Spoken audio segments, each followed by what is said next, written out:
അസ്സലാമു അലൈക്കും വറഹ്മത്തുള്ളാഹി. ഒക്ടോബർ 3 റബീഉ 30 പ്രഭാതം. ലോക്കൽ സമയം 5:45 കേട്ടോ. പ്രഭാത നമസ്കാരമൊക്കെ കഴിഞ്ഞു. അതുപോലെ നമ്മുടെ വീഡിയോസൊക്കെ കാണുന്ന കുറേ മനുഷ്യർ എപ്പോഴും പ്രാർത്ഥിക്കാൻ പറയാറുണ്ട്. ഇന്നലെ വളരെ വേദനാജനകമായിട്ടുള്ളൊരു ദിവസം കടന്നുപോയി. മീഡിയകളൊക്കെ തുറന്നപ്പോൾ, യൂട്യൂബ് അതൊക്കെ തുറന്നപ്പോൾ ഇന്നലെ നമ്മുടെ മനാഫ്കയുടെ കുറ്റവും കുറവൊക്കെയാണ് ഇന്നലെ കുറേ കേൾക്കാൻ കഴിഞ്ഞത്.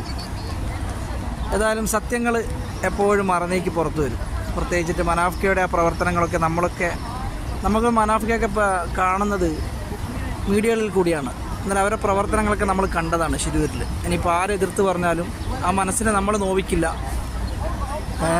എന്നാലും നമ്മൾ കൂട്ടിപ്പിടിക്കേണ്ട ആൾക്കാരാണ് അതൊക്കെ. പ്രത്യേകിച്ച് ഇന്നലെ അതൊന്നും വേണ്ടായിരുന്നു. നമ്മുടെ ഒരു പ്രസ് മീറ്റിങ്ങും കാര്യങ്ങളൊക്കെ അവിടെ വേണ്ടായിരുന്നു അർജുൻ്റെ വീട്ടിൽ. പ്രത്യേകിച്ച് നമ്മളൊക്കെ കുറേ ചിന്തിക്കാറുണ്ട്. ഏതായാലും അള്ളാഹു അനുഗ്രഹങ്ങൾ തരട്ടെ എല്ലാവർക്കും, മാതാപിതാക്കൾക്കും മക്കൾക്കും കുടുംബാദികൾക്കൊക്കെ പ്രഭാതം സന്തോഷവും സമാധാനപരമായ